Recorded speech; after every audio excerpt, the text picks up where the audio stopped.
go. Intro time.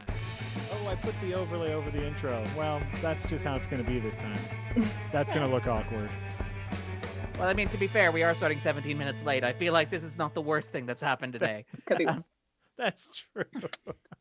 When you add Monday. quick Just tip. plain Mondays. Quick tip for anyone, when you add a new object to open broadcasting software, it automatically goes to the top of the order, which means if you want it underneath your very nice intro video, you have to manually do that afterwards. Ooh. So is it like three little windows showing various parts of the intro video? That's what happened. Fantastic. That's Oh, what I happened see. Okay. That's a Wow. little peek behind the screen, but hi everyone, welcome. Hello. Welcome. My name is Jack Packard. I'm Darren Mooney. And I'm Stacey Gregg. Stacy, thank you so much for joining us here today. This is a real nice and lovely one. In my opinion, two very well-made movies that we get to talk about, both The Sound of Metal and The Empty Man. It took a lot for me to remember the name of that movie because I keep wanting to call it The Bye-Bye Man. Bye-bye. And the Slender Man. And Don't the forget The Slender Man. Yeah. We're going to get to that one Yeah. in a little bit, but yes, it sounds and is advertised as a very generic, like supernatural slasher horror. It is not, by the way. Yeah, we'll talk about that when we get there. Certainly. We'll talk about that when we get But first, there. let's sound off on this. Oh, did it again. You did it, Darren. Listeners, We the need reason why a symbol on hand for Darren's puns. Should have thought of that. But we just need rim shots all day long. I hope that I'll rise to the occasion. I've got a couple of cooking. Bit of a stretch, but that's okay. That's okay. You know what? We'll let it slide. We'll let it slide. Yes, The Sound of Metal, a.k.a. Mr. Holland's Metal Band, a.k.a. The Sound of Silence, up for 6 Academy Awards, including Best Actor, including Best Supporting Actor, Best Picture, Best Editing, Best Sound Design, and Best Original Screenplay. I have not seen all of the nominated movies yet, but for my personal list, having only seen 2 of them, this one's right on the top. Oh, what's the other one? I saw Minari as well, so I think take that, Minari. I like this better than Minari. So out of the 2 I've seen so far, this one gets it as far as I'm concerned. Somewhere, Trial of the Chicago 7 is sitting there sweating very profusely. And I see in the chat that our editor-in-chief, Nick Calandra, is desperately fixing the stream as it goes live, the description, the title. Thank you, Nick. Sorry, Nick. Thanks, Nick. I guess he's in the nick of time. Yep. There's just no stopping Darren. There's just no stopping him. Okay, so The Sound of Metal, let's get right to it. I feel like this is... Darren and I were chatting a little bit beforehand. This is a very well-made movie. The acting is all delightful. None of it is over the top. Everything is very relatable. It has well-established themes that it shows perfectly well within its audio and video format. There's I feel like it's so well made that there's actually very little to say about it. But why don't we start, Stacey? It's been a while since you've been on the podcast. Why don't we start with you here with The Sound of Metal? Yeah, I mean, I would agree with you as well in terms of the context of the Oscars. I would place this quite high up in terms of the films I've seen already.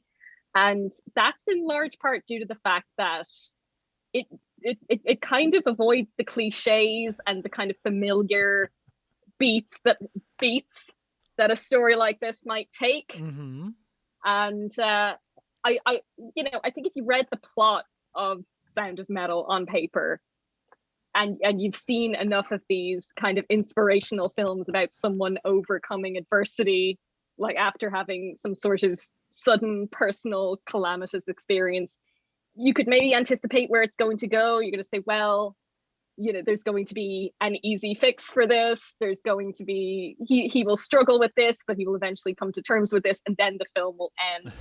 The Sound of Metal doesn't deliver that. Also, I think it's just Sound of Metal, is it? Yep, it's no proper. Oh, no it's proper not article, the no Sound. definite article. Just Sound of Metal. Let me Just a Sound of Metal. Erase all my notes here. I do want to call it The Sound of Metal. I will try to Your mentally. points are all going to be 25% shorter now. Yeah. We're getting more efficient.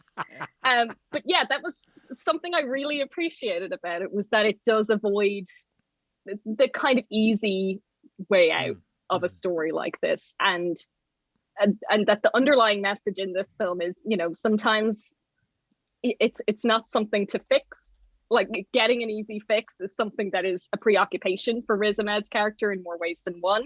He's also a recovering addict, and he then experiences this very sudden, debilitating hearing loss. And the way he navigates that, I think, really does go against what you expect. And the film is just so beautifully made, still well structured, despite going against the familiar structure you might expect it to have. So I had a really good time with this one. Absolutely. I quite liked it, actually. Again, it ranks sort of somewhere in the middle of my Best Picture nominees. I think I've seen all of them now, possibly. It's a very strange year where it's like, I think I've seen all of them. I probably can't even name them off the top of my head. I've had a lot of difficulty drumming up enthusiasm for them this year. People keep forgetting about do Mank. Yeah. You're like, oh yeah, Mank. Right. And ironically, the most Oscar-y of Oscar movies, to be fair. Sure. Like, if you were to grow an Oscar movie in a lab, it would look a lot like Yeah. Mank, one suspects. I think Stacey made the observation starring Gary Oldman as an old man. But yes, the Sound of Metal, it's kind of interesting in terms of the kind of like slate of nominees, in large part because it reminds me a lot of Nomadland, which has a similar kind of theme in this idea of a character who loses everything and ends up kind of dispossessed as a result of it, and then comes to the realization, and again, very 2020, very 2021 realization, that there's no way to recover what has been lost, that you can't get, as Stacey described, an easy fix, but you can't get a 100% fix. You can't get back to exactly where you were or where you thought you were, and you have two choices. And again, one of the interesting things about Nomadland, The Sound of Metal, is that it's very much a discussion between what those two choices are. In Nomadland, it's very much, you have to choose that this is the life that you have now, that the life that you have is the life that you have, and you have to commit to it. And Sound of Metal is like, or you can meditate on that and maybe try to decide if that's the life that you want or the life that you're going to be happy with, but you're going to have to accept the fact that you are never going to have what you've lost.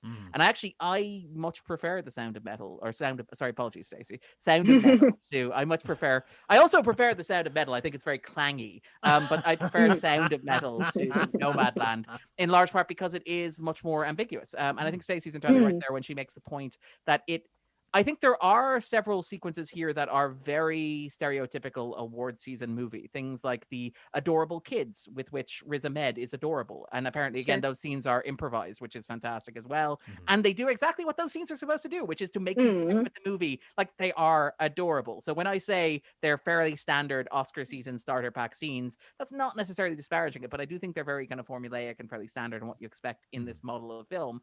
But I think what I do actually admire about it is that Nomadland very forcefully tells you that Fern is happier, and again, apologies, spoilers for Nomadland, but it very forcefully tells you that Fern is living a life that she maybe on some level always wanted to live but never had the chance to. And she's arguably more herself now when she's lost everything than she was beforehand. And it becomes this kind of self-actualization story. Whereas what I like about Sound of Metal is the ambiguity there that you get, which is the sense in which as an audience, you're not told how the character of Ruben feels about it, whether or not he's made his peace with it, whether or not he's reconciled to it. The movie's deliberately ambiguous, right down to the closing shot, the closing sequence, where like he decides, and again, if you haven't seen The Sound of Metal, I'm not going to be too specific, but it deals with a heavy metal drummer who suffers a sudden hearing loss.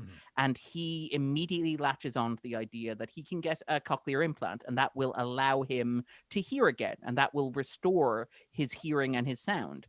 But while he's waiting and while he's saving and while he's trying to get the money together to get that implant, he enrolls in a kind of a home for deaf people, for addicts in particular, who are dealing with kind of suddenly being deaf. He kind of involves himself in the community. And there's this push and pull that happens throughout, which is the question of whether or not he can get the implant, whether or not if he gets the implant, everything will be like it was beforehand, and what that actually means. And I really admire that Sound of Metal just says, you know what? it's not a like for like comparison. It's never, you can't go home again. You can't repair this thing that's been broken. And it's up to you as a character and you as an audience to determine how you feel about it, instead of trying to tell you that this is an aspirational story about a character, as Stacey said, overcoming adversity, which is one of those horrible Oscar season narratives that you get with this kind of thing, where a character where a character, like I think Stacey was on last talking about like Hillbilly Elegy, and like that is very much like a stereotypical stereotypical war scene, and like, oh my god, this character had this advantage, and thank goodness they overcame it and learned how to eat at expensive banquets from the outside in. Wow, they now know how to order more than 2 types of wine. Amazing, good job, home run, JD Vance. But I like the Sound of Metal is very much ambiguous on that point. It's very much like, no, it's never as clear cut as you think it is. You're never going to get back there. That's kind of what I really admired about it in terms of its storytelling and how it was told. Yeah, they really pulled back as far as like there is no there is no soliloquy where a character perfectly explains exactly what they're thinking or going through. No soliloquy whatsoever. Which, by the way, there are no types of Terminators in this movie. There are no Terminators. No, yeah, you're right. No Terminators. But like usually that's the kind of like I see Ison over in chat here wants to know whether or not it's inspirational pornography, which it is absolutely not, because you never get the Hillbilly Elegy moments. Well, you gotta work for what you want, and you gotta want for what you work at. Oh, think about that. Like there's nothing. Thanks, like Ball. It's also just very well themed. This overall theme of acceptance, both in his sudden deafness, both in his recovering addictness, in his relationship, in his place in life. Everything that the character goes through is all about like accepting where you are and how to, live with where you are now, which is just without being beautiful. didactic, though, which is the thing. Like, again, like he's never like given that, as you point out, he's never given that big speech where it's like, you have to accept. And he's like, well, thank you for explaining to me that I have to accept. I now accept. I really like that the movie's like, does he accept? And do you as an audience accept that it's possible to accept? Yes. Darren's being very ambiguous here. I apologize. Oh, go ahead, Stacey. I'm sorry. Yeah, no, I was just going to say, I do appreciate that ambiguity in it. It's like, as we were saying, there are scenes with adorable children and with him bonding with his fellow deaf and hearing impaired people. But the degree to which that affects his acceptance of his condition is kind of left unsaid. Whereas, as I said, in a more conventional film, I feel like that would be the point at which he's like, you know what, I'm fine now.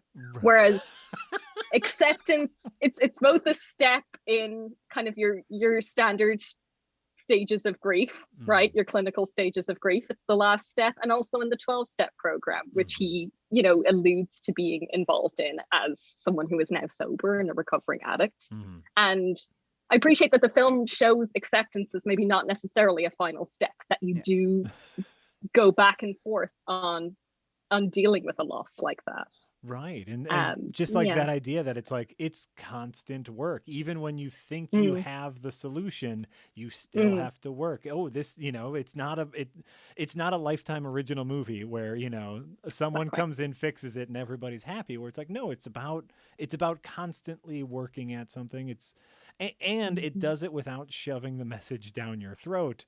I know, like over on the video game side of things, usually the thing that I complain about the most is your cut scene, the scene that takes the control away from you and explains exactly what's going on, and that's the soliloquy in movie language, where like you don't have to worry about thinking about this movie at all. We're just going to tell you exactly what the characters are going through, what's happening right now. You don't get that in Sound of Metal. It's all lovely. And careful. How do I? It's crafted. It's crafted and laid out in front of you, for you just to take it in. Beautiful, just so well made. Yeah. And shout out to the sound design, particularly as you might expect from a movie that is about hearing loss, but the way in which it kind of captures that and uses the way to disorient audiences and to orient audiences kind of in Ruben's perspective as well. It's a really spectacular piece of sound design. It's really well edited. It's really well put together. It's a very, very, very well made film. And it's remarkable because I think it is technically Darius Murder's first feature length film as a director. He previously worked, I think, as a screenwriter with Derek and I apologize for mangling this, Cian France on The Place Beyond the Pines. In which case I would say this is quite the glow up, if we're being entirely frank. But apparently this was originally an idea that Cian France had, that he was going to do. It's going to be a docudrama about a metal musician who loses their hearing and has to deal with that. And apparently he couldn't get the project past the finish line, so Marder kind of took it over. And it's really, really well put together. There's so much love and kind of attention in there as well. And like even like we haven't even talked about the casting. Ahmed is fantastic. Like Ahmed is, I think, polling as the second favorite in terms of like the best actor nominees, behind Chadwick Boseman for obvious reasons. And I think Ahmed's performance is dazzling here. Like Ahmed is an actor who, again, I've been watching for a very, very long time. I think a lot of people have. And he's got this really good sweet spot in terms of like being vulnerable, being aggressive, being energetic, having this kind of frantic high wire energy and this low intensity, and being able to switch between the two in a way that I think the movie really capitalizes on. Like again, this is as kind of like Jack and Stacey alluded, this is not only just about a drummer dealing with deafness, this is about an addict potentially dealing with like relapse. There are several points where it's like, yeah, I'm feeling pretty stressed right now. I am thinking about relapsing for all very obvious reasons. And like having Ahmed's ability to play those scenes and the variation within them, and again, without ever doing capital acting, without ever doing the most acting, is remarkable. Like it's really good. And again, his shout out to his interplay with Olivia Cook as well. His co-star, who does really good work as well. They're really, really great together. Like, and again, the movie kind of opens with this segment of the two of them just on the road touring and just watching the two of them interact with one another. It's one of those nice, low-key, modern awards fair indie things where you get the sense that like we just left the camera running and had the actors just kind of like improv around each other and kind of like play at what they might do if they were spending time together. And it's really warm and really loving and kind of gives the movie a, like, again, that cliche of heart, but without descending into, as Jack said, the kind of cliche of the inspirational movie or the affirmative movie or anything like that. It's really sweet, and it's really, really well made, and it's very carefully and meticulously calibrated that it never tips over into what it could easily, if that makes sense. Yeah. And I think scenes like that between Ruben and his girlfriend, whose name is Lou, I think. Yep. They did a lot of work in making Ruben feel like a really well fleshed out character, in that their relationship feels very authentic, it feels very real, it feels like they do have history and there is substance to their relationship. There were times I was watching Sound of Metal and felt like I was almost watching like a sequel to a film about a recovering heroine, like where the focus of the first film is maybe that he is struggling with addiction, that maybe he meets this woman. It's the time frame of their relationship and whether that predates the band that they're in together is maybe not super clear. But there were times I felt like, oh, this is the sequel to that movie, is how familiar you feel with this character and how lived in he feels. How long have you been sober? 4 years? How long have you been with Lou? 4 years. 4 years. So it's, which, they definitely inform each other. Those choices definitely inform each other. But yeah, it does a really good job of establishing that relationship, and that as a support system that is taken away from him in Sound of Metal. It sort of creates that conflict then for him as well. Very, very purposefully. That's such a great point. Like you said, it feels like these characters right at the start of the movie. Like that's such an amazing point, which is just like the way in which both the actors embody these characters. They have they have inside jokes that are inside jokes, but you're never let in because, of course, they're a couple that have been a couple for the last 4 years. The way in which like Lou is incredibly supportive of Ruben when when her partner, not only in life but in the band, loses his ability to be her partner in one of those aspects. You just know that comes from a real solid place. And back to Darren's point about capital A acting, the reason I worry that Riz is not going to get the award for Best Actor is because his performance is so wickedly subtle the entire sequence before, like, we get a couple like big capital A acting moments, but his entire performance as he is just trying to digest the information that he's lost his hearing is so pinpoint accurate. You know exactly what he is feeling. He sweeps through the emotional palette in just a couple eye glances, and it is a masterclass. Take it frame by frame. If for anyone who's seen it, like when he's in with his first hearing doctor, take his facial movements frame by frame and sweep across his range. It's honestly just that sequence hurts. where he's reading the words, is there when he's being the sequence where they're reading the words and he's trying to repeat. Yes, that sequence is,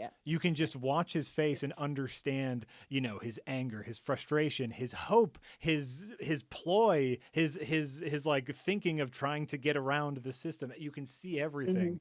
And so I fear that it was too wickedly subtle and not the clip. It's not clippable moment, to be fair, I think the reason why Riz Ahmed isn't going to win has nothing to do with Riz Ahmed. To be fair, I think the reason like Chadwick Boseman's going to win has everything to do with Chadwick Boseman and nothing to do with any of the other contenders. And I don't mean any disparaging there on Mulroney's Black Bottom, to be clear.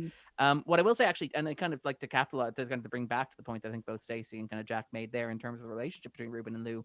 One of the things that I really loved about the movie was the way in which it managed to, without ever being sensationalist or without ever seeming manipulative or doing the stereotypical capital D drama stuff that you tend to do in movies like this, to emphasize the fact that Lou and Ruben really do love each other, but that this is an obstacle for both of them, and that there's no way for them to get through this entirely consistently together.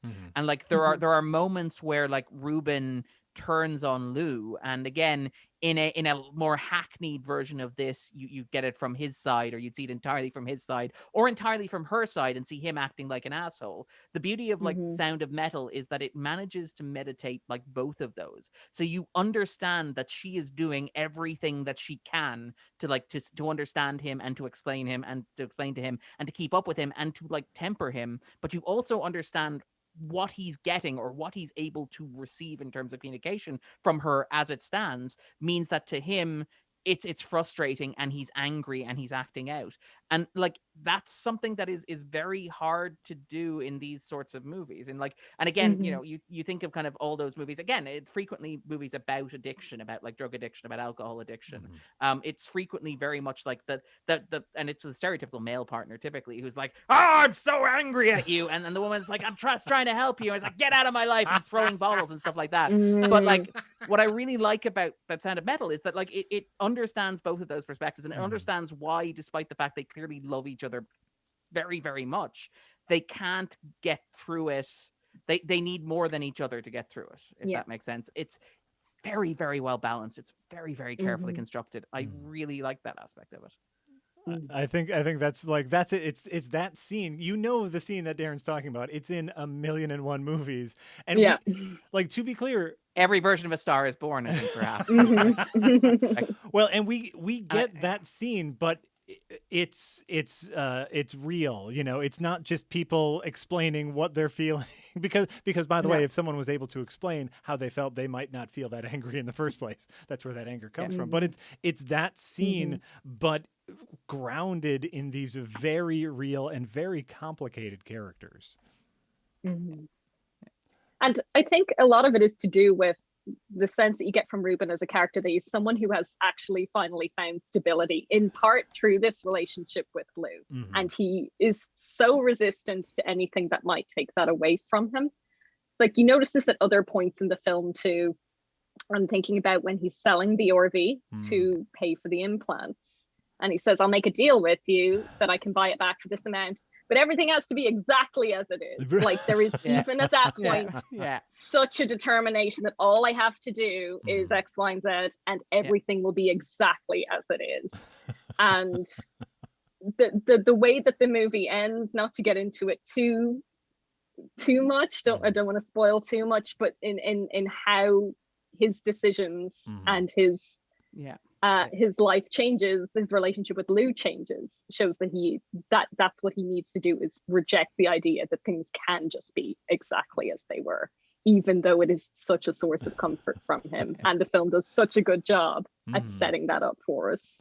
And that closing scene as well, like, again, not to get too spoiled, but like it ends in the perfect place. Like, again, I think we talked about this before, about like the point where you're watching a movie and you're like, this is the perfect point to end the movie, and inevitably it continues for 10 or 15 minutes. But here you're like, this is the perfect place to end the movie. Yeah. Cuts to black. Yes. And it's like, yeah, that's like, this is exactly where That's I the end of the movie. that. Yeah, which is just perfect. It never reaches the "yeah, I get it" threshold. You know, like there's usually a point in the movie where you say, "Yeah, I get it. Now wrap it up." Like right as you think you understand it, it cuts off the movies 5 minutes beforehand, just so you are left with that wait. But do I get it? Oh, it's like it's sad because like we won't there's so much to like pick into with the movie, but we can't dissect it too much or else we get into spoilery territories, and we're trying not to do that. But it's so good at what it attempts to do.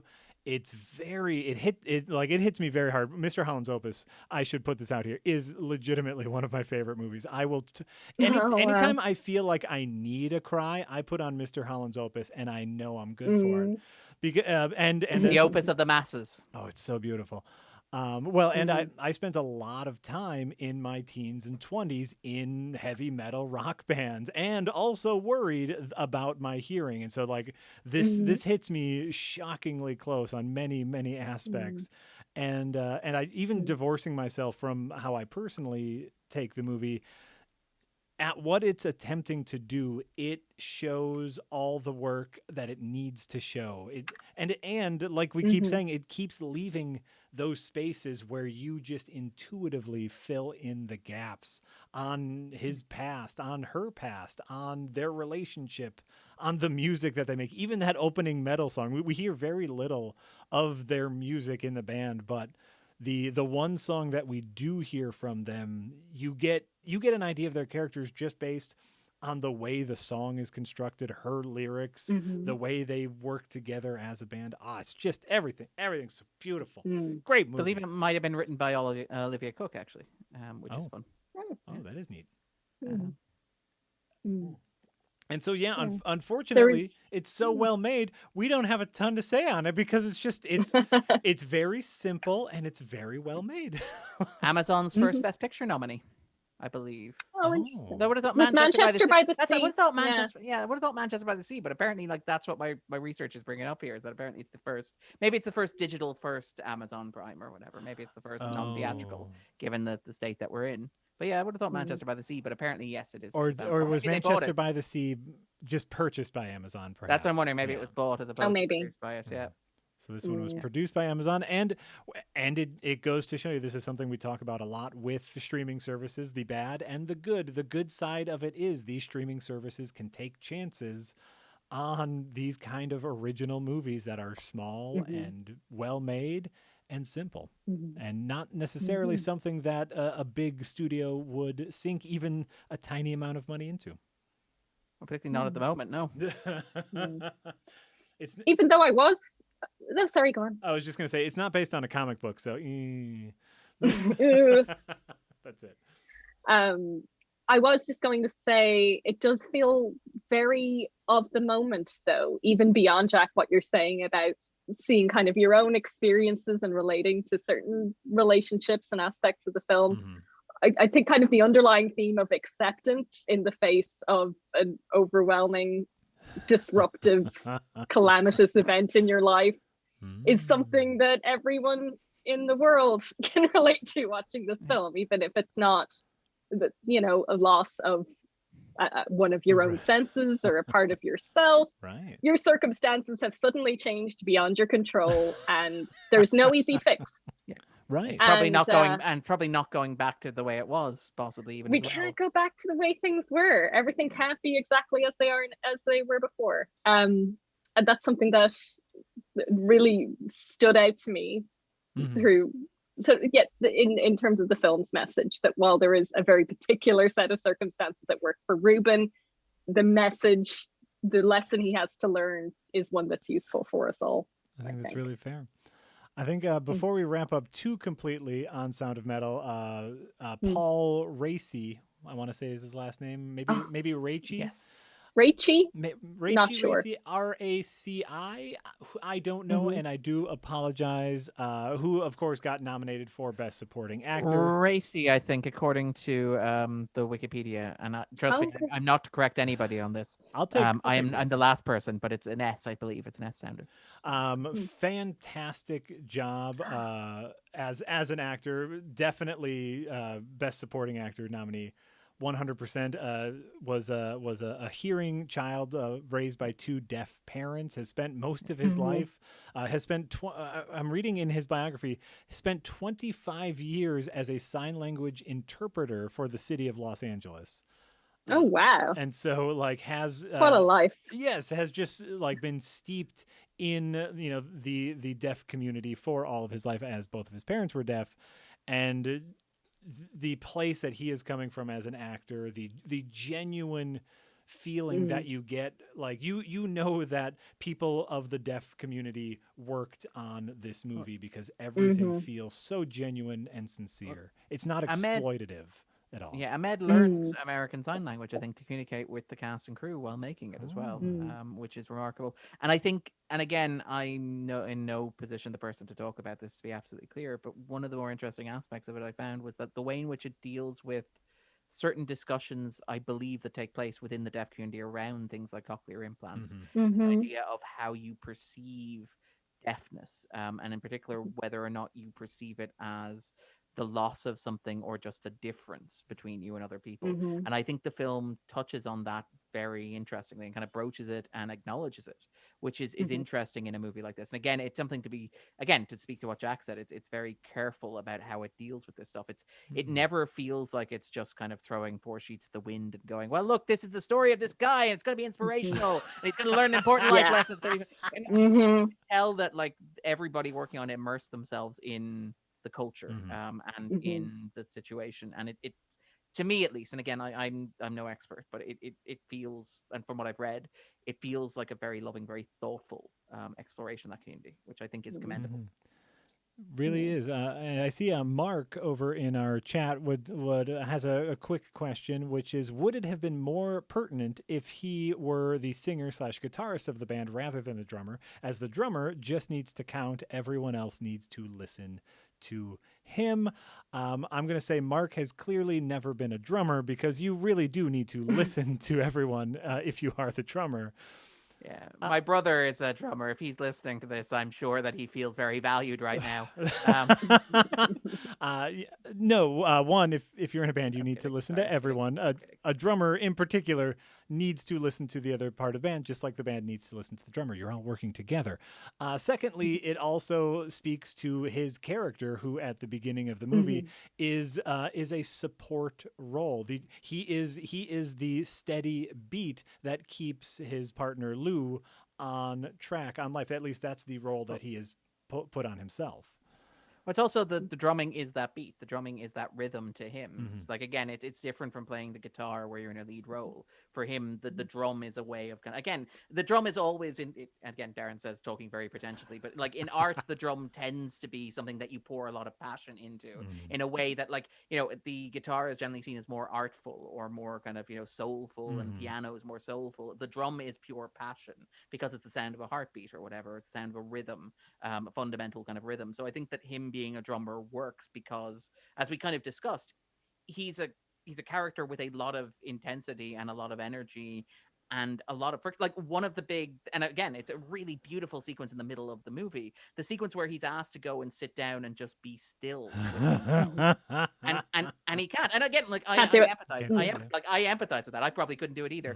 Like, him being a drummer feels like it fits with that because it's so much energy. If you've ever, and again, sorry, I'm probably talking from the own experience of my brother and stuff, but if you've seen a drummer come off stage, I know that, like, singers and I know guitarists sweat, but if you've seen a drummer come off stage, it's like watching somebody do some sort of weird, like, from hell and back kind of 5K challenge thing. Right. Like, But it's also like it's like it's intense. It's primal and animalistic. Like like you are smacking things, right? You are smacking things with clubs. But it is also a support. Like you're part of the rhythm section, which is usually the backing section of a band, and so it's like this primal thing, but it's also a support role, which blends perfectly into his character. It's it's so beautiful, and you get to see him be the drummer in that opening sequence, which is so wonderful and powerful. Yeah, you can't beat it. Darren, you've punned us into the transition. You did a great job. Thank you. I'm very much the rhythm and drum section of this podcast. Thank you very much. Fantastic. So I suppose like it sounds like we are all very heartily, by the way, recommending everyone should watch Sound of Metal. I would say of the Oscar nominated films for Best Picture, this is the one that I would most heartily recommend to the most people. Ooh, okay. There are certain films that I simply did not like. I'm looking at you, Trial of the Chicago 7. And then there's others that I just do not think would be of interest to a very wide audience. Or, if you're recommending a film to your mom or something, it's like, oh. Will my mom like Mank? I was literally about to ask that. Do you want the monotrack black and white history of Citizen Kane? Yeah, it's like no. Maybe she'd surprise me. Maybe my mom likes Mank, but my mom would love Sound of Metal. I think a lot of people would it would resonate with a lot of people. I want to say strike a chord, but that's not a drum pun. But it would be the one of the Best Picture nominees that I would, as I say, most recommend to the most people. So if we were asking you to recommend it, you'd really put the pedal to the metal band? There we go. Yeah, that's what I would do. We did it. We've been a drum pun. So next, Tulia Salome, I'm sorry that your username, says, wait, a movie not based on a comic book? How can that be such a thing? Well, now let's talk about The Empty Man, which, as it turns out, is based on a comic book. Yes. Hooray. Something I didn't realize until I was watching the credits, but that doesn't matter. The Empty Man. Darren, you are the one who suggested this movie. Did this movie come from? Yes, this is amazing. It literally manifested itself out of thin air, like an idea. Somebody really thought about it. I thought about it really hard, and then it kind of materialized into being. But yes, so The Empty Man is a fascinating story, and I'll try to keep this brief because I've got to let other people opinions and talk stuff. But basically, it is written and directed by David Pryor. It's adapting a comic book written by Cullen Bunn. As far as I understand it, having read a couple of issues of the comic book is entirely different. He just takes the basic concept and kind of runs with it. Pryor, this is his first, I think, feature-length movie. I'm not entirely sure, but he has a long career in doing value-added material for DVDs and Blu-rays in particular. And having watched this, I suspect it will surprise nobody to know that one of those people he did that for was David Fincher. There's a lot of people walking through archival rooms in this movie. There's a lot of somebody described this as like Nightmare on Zodiac Street, and it's not an inaccurate description of what the movie is. But basically, so Pryor came up with this. He wanted to make it. He made it at 20th Century Fox. Now, as we all remember, 20th Century Fox then got swallowed by Disney. That's right. As we also all remember, there were a number of films that when they're produced at 20th Century Fox had the condition of having to be released in cinemas in order to be released on home media first, or on streaming. Movies like The New Mutants is the most famous one, for example. This was one of those. Oh. Now, The Empty Man suffered several severe problems along its way. Most obviously, it had a disastrous first test screening, at which point the studio took it off Pryor, edited it themselves, and then had a second test screening. That somehow fared worse. That was apparently the worst test screening in the history of 20th Century Fox, if you hear Pryor say it. It's like, feck it, fine, we're being bought by Disney anyway, release your feckin' movie. It was not only like, it was, first of all, it was delayed. It was supposed to come out in 2019. It was delayed into 2020. When the pandemic hit, and I kind of adore this, everybody was pushing movies out. Everyone's all like, no, release that one in 2021. Disney, showing how much they thought of this movie, said, no, bring it forward. Release it back in, sort of October-ish or whatever. So, that sort of stuff. So, like, Disney clearly never thought that this was going to make a lot of money anyway. And it was released. And it died. It died on its feet. It was not screened for critics or whatever. Mhm. Then it obviously kind of disappeared, released on home media, and then it began quietly garnering word of mouth. And people began kind of quietly watching it and saying, actually, this is pretty interesting. Because I think, as Jack pointed out at the start of the podcast, if you'd watch the trailers, there's very little encouraging in the trailers. The trailers are very much like, you remember Slender Man, right? You remember Bye Bye Man. It's like, yes, I remember two of the worst horror movies I have ever seen. Why are you trying to sell me this? You remember I Know What You Did Last Summer, right? Like this looks like bad generic slasher horror. Oh, yeah. Oh, are we back? Okay, cool. But yeah, so that sort of stuff, and then it kind of gathered word of mouth. People began watching it, and within the past, no worries at all. Within the past week or so, it's fine. Within the past, I think couple of weeks, people have begun whispering about it online. Somebody recommended it to me, which is great. It's great that this actually still exists and still happens. It's like the digital equivalent of the video store. Somebody I know who I trust said, Darren, you should watch this movie. This is very much exactly your jam, and they were entirely right. Like, not to spoil The Empty Man, but The Empty Man is like David Fincher by way of John Carpenter. And like, that is, if there was a movie that was like grown and focus tested in a lab for Darren, it is that movie. And it's like, I'm shamelessly, I'm like, yeah, this is what I want. Give me this. No, I will happily accept this. There was a roller coaster of expectations for me as I'm watching this, because it starts off like two couples are mountain climbing and they end up in a cabin when something creepy happens. So I say, wait a minute, and I knew nothing of the movie. All I knew was Darren told me to watch it, so I'm going to watch it. I didn't do any prep for this movie. You'll learn, Jack.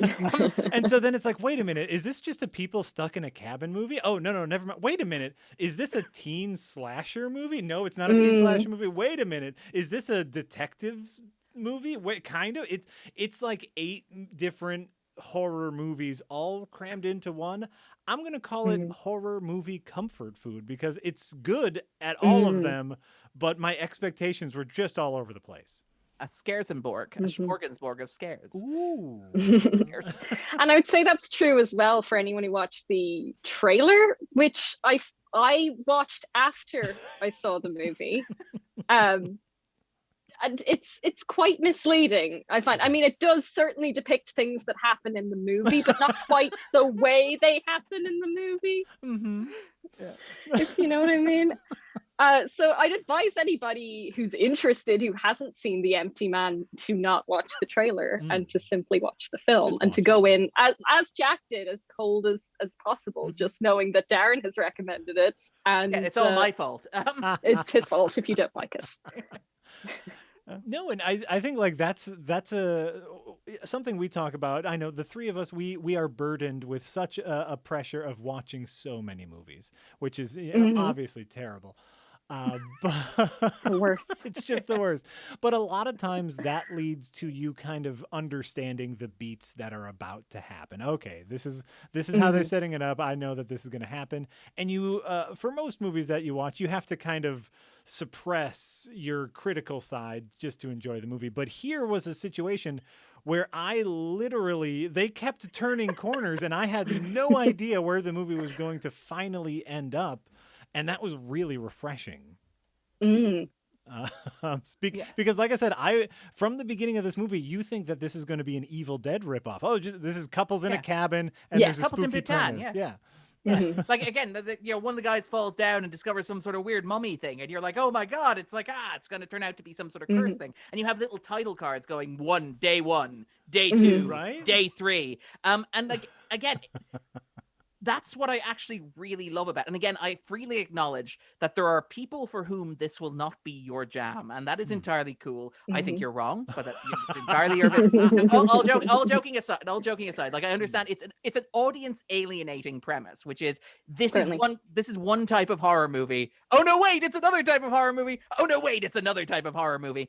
But what I love about this is that, like, let's call it the third type of horror movie, because I think there are 3 big types of horror movies in there. Jack's right. There are like 8, but there are 3 big ones. And for me, without getting spoiler, in case people listening to this haven't watched it, you should go watch it. But without getting spoilery, what the third one is, and it's the most, say, John Carpenter of the set, to keep it kind of vague. Ooh. That really works and lands for me because of the first two, because you don't expect the first two to lead in a progressive manner towards the final act of what this turns out to be. You expect a movie that's going to have that final act to start somewhere entirely different, and to like build towards that with a kind of a creeping sense of certainty, instead of saying, no, actually, what's really, really scary on like a fundamental horror level is the idea that, like, no, the third act of this movie is just how things are, like always and forever. Like, this is like, and again, like, not to get You're so too sinister because you're not spoiling anything, but you know, ooh. But still hyping up how creepy it gets. What, like, it's not a movie that relies heavily on jump scares. In fact, actually, one of the things I really like about it is how, and I can talk about this without spoiling, because again, there are lots of stuff I want to talk about with spoiling and themes, because it's like the themes of this movie are very much, again, Darren's jam. It's like, what if, imagine living in a world where a bunch of people believing something that wasn't fundamentally real could have serious repercussions for like the rest of the world around them. How crazy would it be to live in that world? That would be terrifying and insane. Am I right? But yeah, so like that sort of horror resonates with me.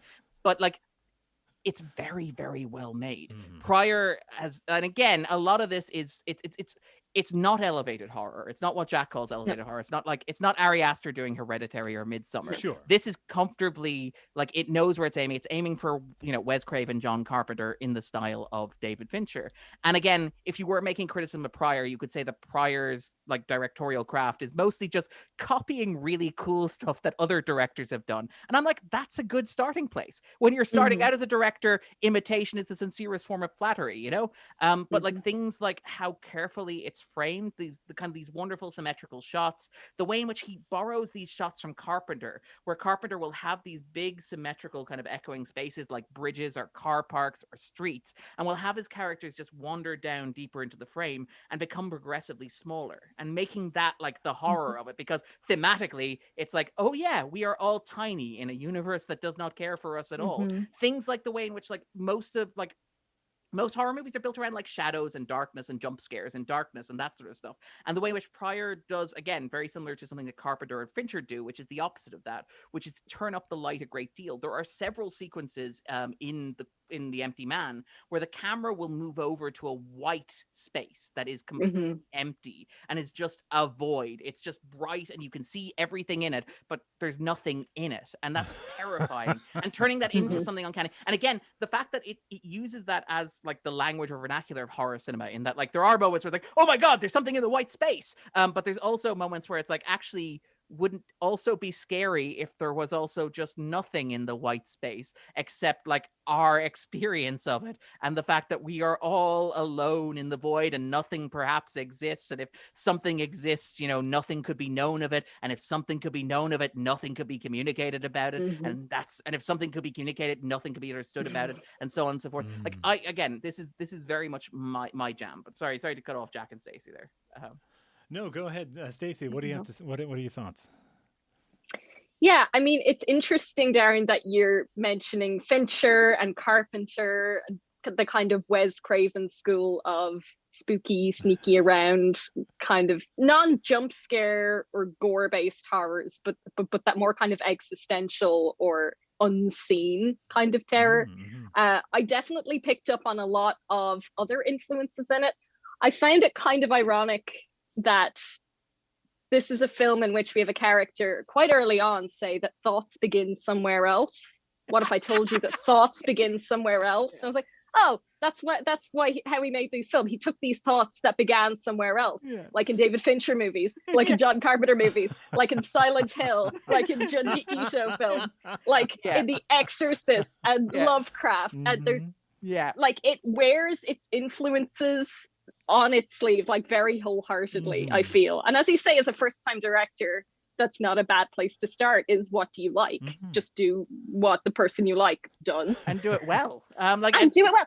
It's the confidence in which this film is made and put together that makes it stand out as something that isn't just derivative of other horror films. And like to me, it's not just that he wears the influences on the sleeves. He uses those influences to trick us, which is like the beautiful thing, because like you think that you know what this movie is, but it's not. Oh, okay, it's the second thing. Oh, guess what? It's not that thing either. It's not that either. And, yeah. But then again, by the way, it's all of it, but none of it, but nothing matters, but it all does, because like that, like the genre jumping, you know, like the sub horror genre jumping that it does is also within the theme of the unknown. It's great movie. Great.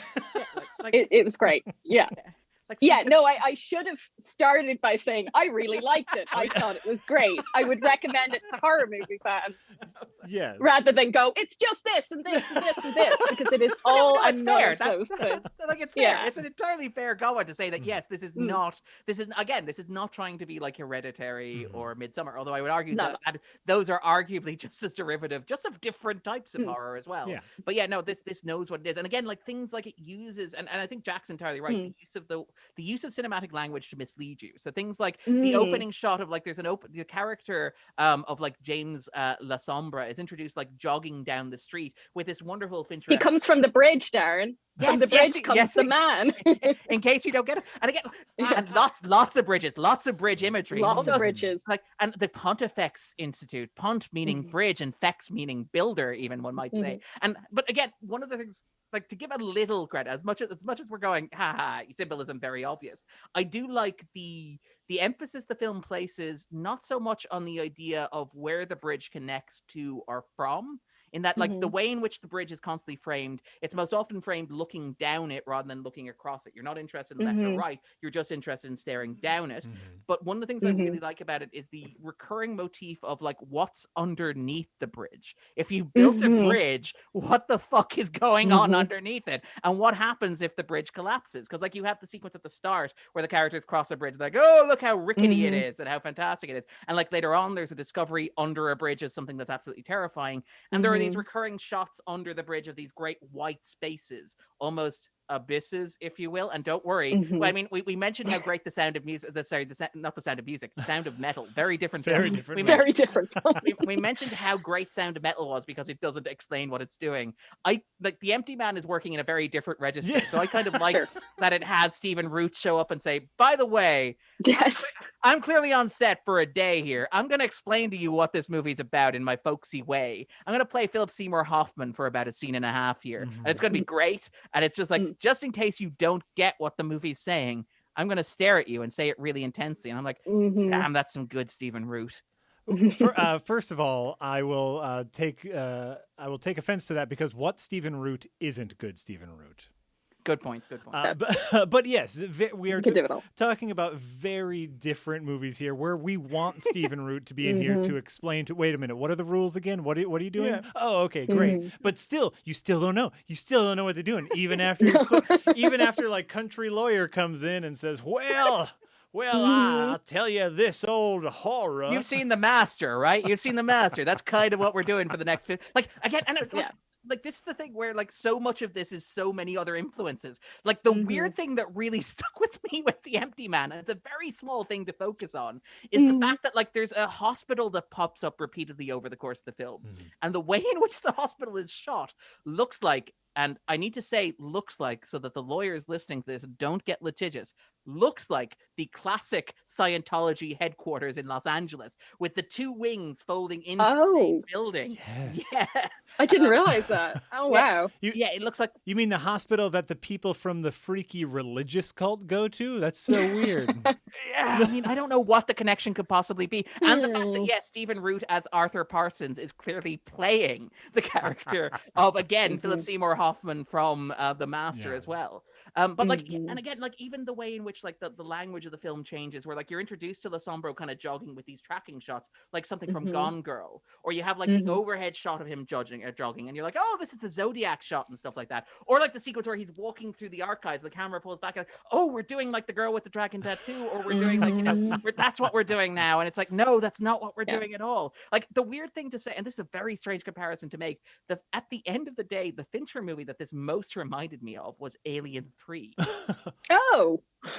in that it's like Okay. really aggressively nihilistic. Right? Like Yeah. it's very much about how the universe like either doesn't have any awareness of you as a person, or if it does, it's really malicious and really hates you. Mhm. God doesn't exist, but if he did, he would Mhm. crack your skull open and drink the slurpy Mhm. insides. That's very much kind of what this movie seems to like. Again, what Alien 3 and this movie seem to communicate to me, which is again really, really admire. It's like again very, But- very, very committed And to one and by story. the way, before we move on from any of this, like all of these things we're saying, like now watch the trailer for this movie and you think it's Yes. a teen slasher, like Yeah. whoever was in charge of the advertising had a budget of $5 and 10 minutes to make a trailer, because I mean you can't encapsulate what this movie is about within a trailer, or else you know. Well, you give away the game as well, to be Yeah. fair. Like, I mean, not True. that I think, to be honest, I suspect the marketing issue is exactly what Jack said. It's you had $5 and Disney didn't care about this. Mhm. I believe there's a very good chance, I might be wrong, but I believe Pryor has argued that this is the last movie to have the 20th Century Fox logo on the front. Not the 20th Century Films logo, the 20th Century Fox logo. Mhm. And Sure. that is, and again, he's also argued the reason why this is a horror movie that is 2 hours and 17 minutes long, which is very long for a horror movie, but I think works in terms of like the structure of it being 3 films. The reason why it's 2 hours and 70 minutes long is because nobody at Disney could be arsed trying to fix it, to fix it.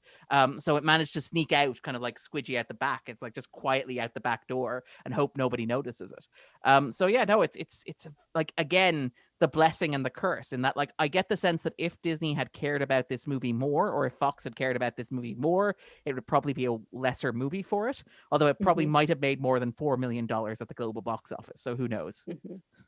Thing is, there is no easy fix for the empty man. We have to just adapt to it as it is.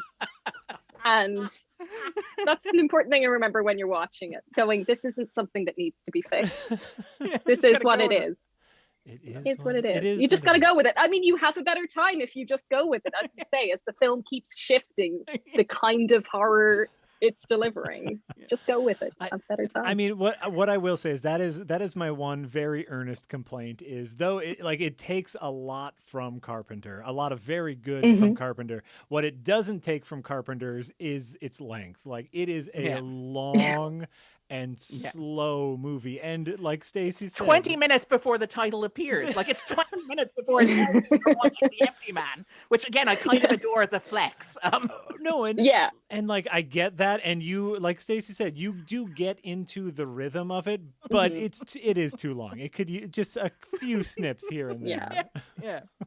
Yeah, and I would agree. Even like the prologue, that beautiful pre-title drop, I wouldn't change a minute of that.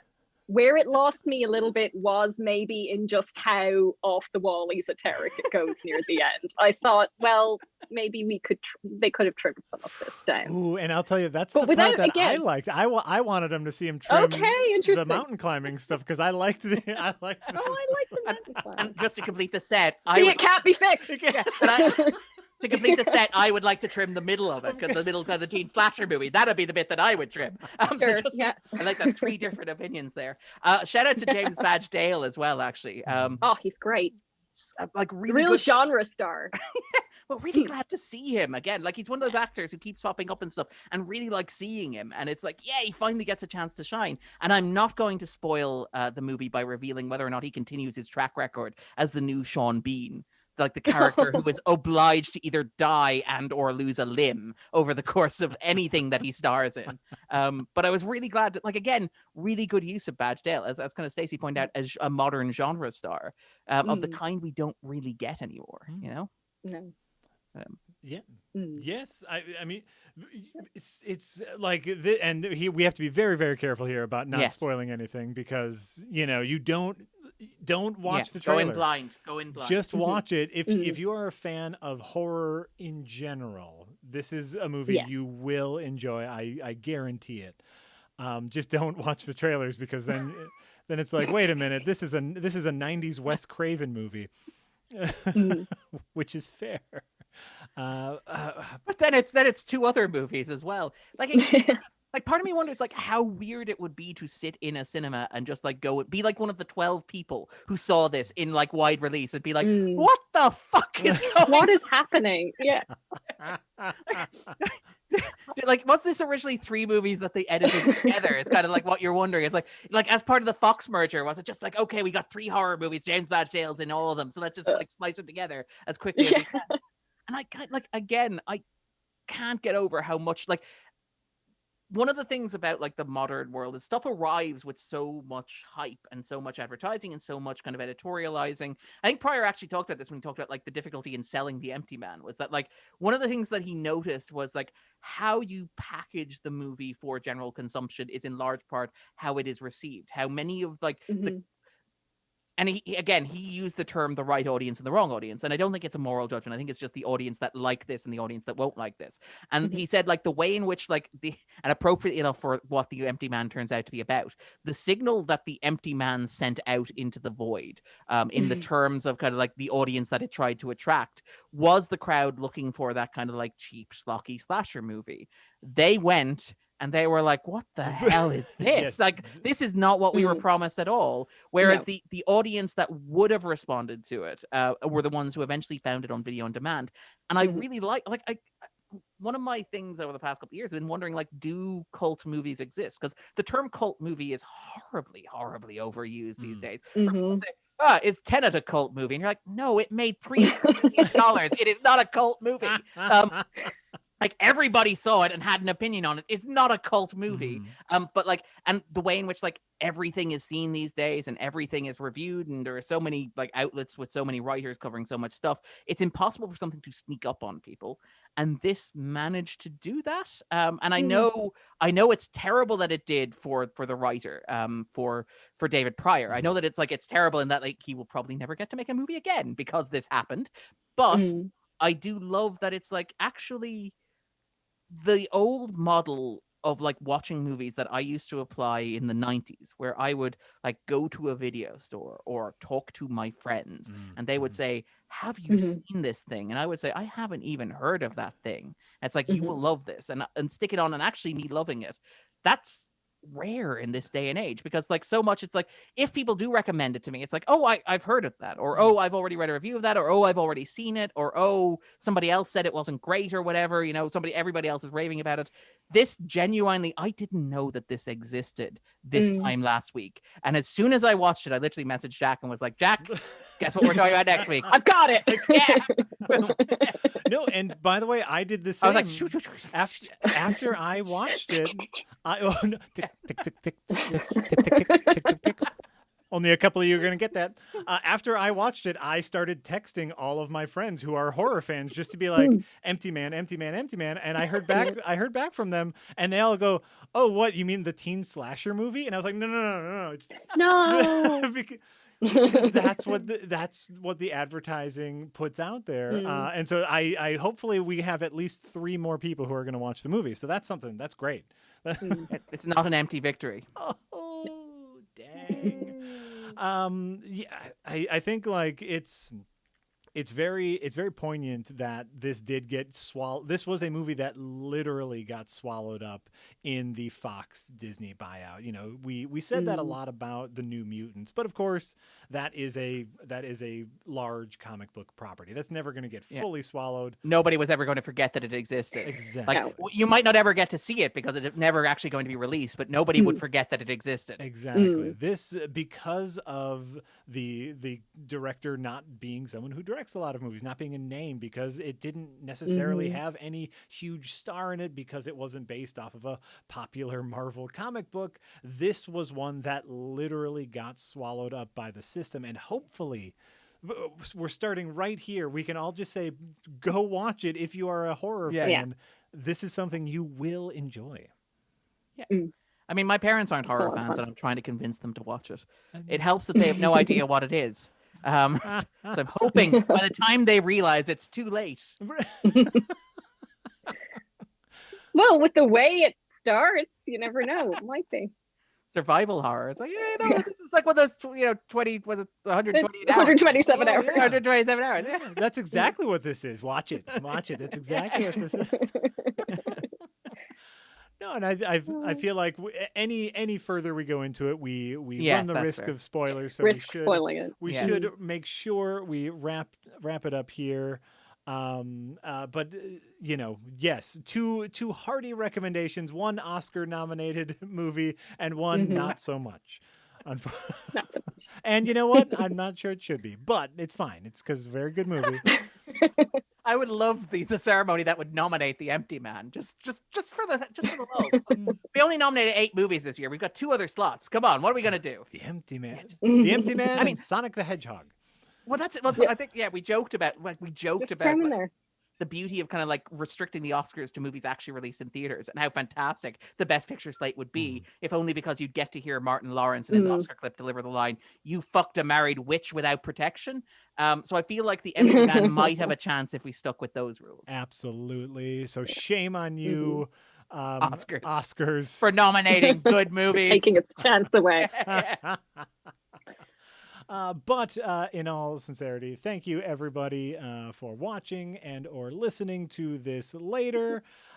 This has been the Escapist Movie Podcast, and I've been Jack Packard. I've been Darren Mooney. And I've been Stacey Gradden. Hooray! Huzzah! All right, I'm going to switch us over We did to it. the credits. Boom! There's the credits. Are the credits appearing through the window now? No, the that's a different scene entirely, so they don't appear okay. through. They can still Oh. hear us, just as a warning. Now they should be seeing the little section where they suggest other videos that they watch when this goes up on YouTube later. Oh, excellent. We transmit Just whisper. and they receive. We Putting the transmit signal out. and they Yeah. receive. Yeah, it's like an itch in the brain. Yeah. Bye. Ooh.